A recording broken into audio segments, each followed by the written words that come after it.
রাষ্ট্রের জন্য, উম্মার জন্য, জাতির জন্য। কিন্তু আমি ধরেন 5 বছর বাঁচলাম, সেটার মধ্য দিয়ে যদি আগামী 50 বছরের ইম্প্যাক্ট তৈরি হয়।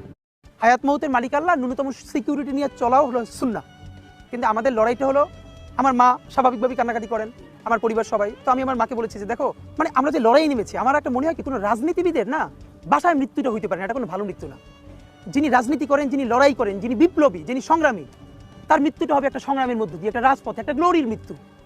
আমি তো ভীষণভাবে প্রত্যাশা করি, আমি ছোটবেলা থেকে এই স্বপ্নটা দেখি, অনেক জায়গায় বলেছি যে একটা তুমুল মিছিল হচ্ছে অন্যায়ের বিরুদ্ধে, সেই মিছিলের সামনে আমি আছি, কোনো একটা বুলেট এসে আমার বুকটা হয়তো বিদ্ধ করে দিয়েছে, এবং সেই মিছিলে আমি হাসতে হাসতে আমি শহীদ হয়ে গেছি।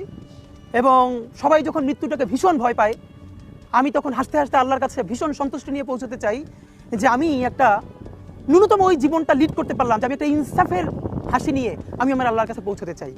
সুতরাং আগামী 50 বছর বাঁচলাম, কোনো ইম্প্যাক্ট তৈরি হলো না আমারই দিয়ে, দেশের জন্য, রাষ্ট্রের জন্য, উম্মার জন্য, জাতির জন্য।